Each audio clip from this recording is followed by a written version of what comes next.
today. I'm MJ Acosta-Ruiz and for Malika Andrews. The Cleveland Cavaliers are one win away from their first Eastern Conference Finals since 2018. So here's how they got it done. And stay with me here because it gets nuts as we pick it up in the fourth quarter and in this pivotal Game 5. By the way, Spears, the Cavs were held scoreless for 5 minutes and 4 seconds in the fourth quarter. Didn't look good. Did not look hard great. Watching that. A little bit. But you know what? The Pistons capitalized off this scoring drought, regained the lead here. Cade, of course, drawing attention. Get it out to Tobias. Corner three. Got to call somebody. Is he going to call somebody? Oh. Who is it? Calling his dad Terrell. 100% it's Pops. Always on the line. All right. Cavs would come storming back, though.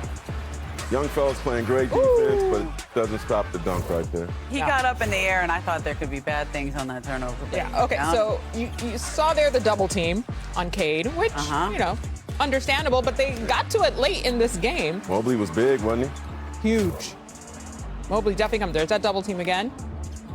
Get it out. Look at James playing defense. Look at James moving his feet. No. Okay. However. Okay, James Harden, he does play defense. Sometimes. Huge. Okay, this is where things get real spicy in the final seconds. If you miss that, Mitchell drives, stripped by Asar Thompson. Then Thompson gets tripped, but no call. Coach very upset about this.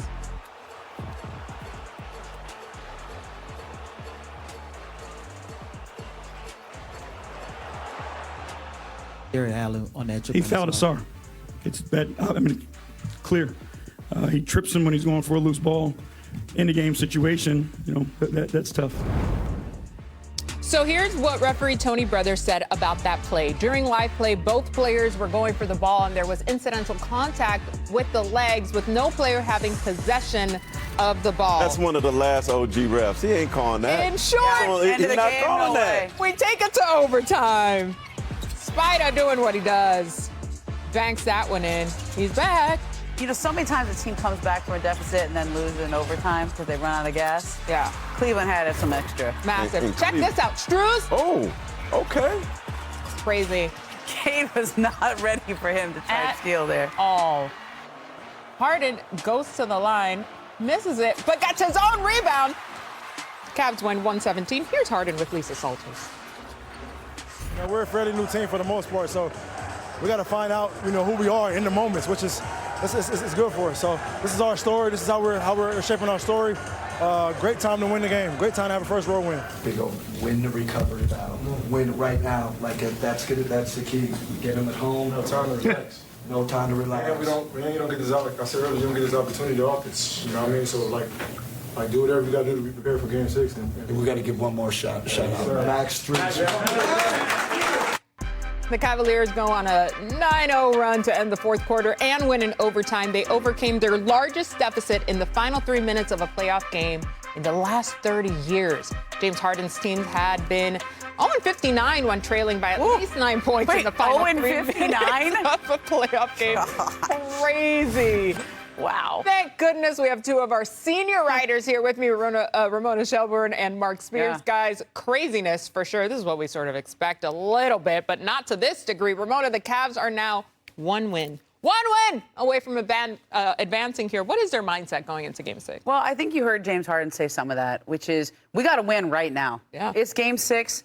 When you have an opportunity and you have a team and a chance to eliminate them, you don't take those for granted because he's been in this position before, and when you don't get it done, that becomes now your story, your legacy, something you have to live with, and he's in year 17. He doesn't know how many more of these opportunities he's going to have, and I think that's why he was open to going to Cleveland. You know, he could have vetoed that trade from the Clippers. He's from Los Angeles, but felt like this team gave him a chance to win, and they're right there, and they don't want to let that opportunity slip through, so they got to get it done in Game 6. No question. I mean, it's quite literally do or die. Mark, you've spent a lot of time with Donovan Mitchell this season. How poetic is it that he is on the cusp of getting to the conference finals, really for the first time in his career? This is the biggest game of his career for several reasons. I'm not putting extras on it. That's what it is. One, he's never been in the conference finals in his career. Two, he told me at the beginning, a couple weeks ago, that he and James and Joel Embiid have more to prove in the playoffs than anybody. Three, he's from New York. Right. Is that a bad accent? He's from New York. the New York Mets put food on his table. He used to be in their clubhouse all the time. Yeah. His dad works there. Right. He was a high school star in New York. He started the season in New York. He wants to finish the regular season in New York. Playing against the Knicks, his childhood team, went to the Garden as a kid, is a huge deal. And if that's his path to the finals and he's able to do it, I don't know if he could write it any better than that. Also, the but Knicks who he had- has to win first. Also, the Knicks who had a chance to trade for him and didn't Oh. do the last little bit to get that trade done. Talk about it. There's a lot of layers to this one. All right, on the other side of things, the Pistons became the 5th 60-win team to lose 3 straight games in a best-of-7 series after taking a 2-0 lead. 3 of the previous 4 went on to lose the series. So the only exception was the 2006 Pistons against the Cavaliers. Here's Cade on his team trailing in the series. It's first 4 wins, though. We know that. We've had our back against the wall before. And at the end of the day, I mean, if we can't win a game on the road, how far are we really going to get in the playoffs? How far are we going to get in this league? So we got to go win a game on the road, and that's what we're going to go do. Yeah, backs against the wall. Mark, how do you expect the Pistons to win 2 in a row? Well, one, maybe their fans could show up to Cleveland the way the Detroit fans. It's not far. Right? No, At all. They took over the arena. They showed a lot of disrespect in Detroit, but I think Jalen Duren's got to get him back. I mean, we know what Cade is. Jalen's an all-star too. Trajan Langdon, the general manager, and their coach both told me, JB, that they weren't upset about not making a trade for another scorer. They felt like they were fine. They wanted to give their guys a chance. Jalen didn't get much of a chance last game. He only played a little bit in the fourth quarter, didn't play in overtime. He's averaging 10 less points in this series than he did in the regular season, 4 less rebounds. He's got to show up. He has to be big. This may be a bad matchup for him, but he's an all-star, potential superstar in this league, and he has to arrive. Listen, I think they need some more gravity on the court to create space for everybody. I mean, Cade's doing everything, but there's a reason why they're putting a double team on him every single time. And the reason they don't have that space is Duncan Robinson wasn't able to play. He's had this lower back tightness. It's kind of popped up throughout the series. So you know what gravity is? That's like one of those things coaches talk about. We learned about it in school, right? That's like the gravity of a planet, right? Okay. The pull. Yeah, you learned about gravity in They school. go to Stanford like Oh, that. Stop it. Okay. No, they stop. But this is one of my favorite terms, and I can't believe this is really a stat now. Like, how do we Amazing. measure gravity? Are we actually doing the physics? Or are we just saying that it quantifies the measure of a player's impact on defensive movement related to expectation from floor spacing? Gravity means people respect you. They got to guard you out by 3. Duncan Robinson is one of the biggest gravitational pulls in the playoffs. So I guess in that graphic, he'd be Mars. Is that right, if we're talking about the planet? Like SGA would be Jupiter, and then Saturn would be Wemby. We're just going in order to plan. They're missing a lot of gravity, and gravity creates space. That's why he's got those contracts with Miami Heat and the Detroit Pistons over the years. And from what I'm told, he's gonna try to play in Game 6. It's hard to predict. It's still got to do some work, but there's a chance he can come back in Game 6 with this lower back injury. Another guy who has some gravitas. There you go.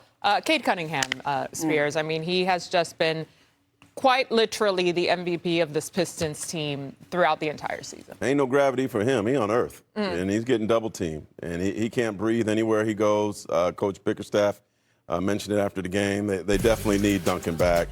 And you have somewhat update on him, I think, or? Yeah, I think there's a chance that he can play in Game 6. He's got it's still to be determined, right? You don't want to say yes yet, but he's going to try. He needs him.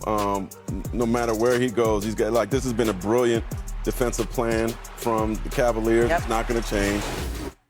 That's what makes it tough. when you Also, don't have a secondary I was waiting guy. for JB to go off on the refs a little bit. Cleveland has shot like 46 more free throws in the last couple Tony games. Brothers don't play though. I know, but that's the difference in the last couple games here. All right, These are the vet before refs we now. go, These are we different have refs. a little bit of trivia for you guys. So here we go. Since the playoff expansion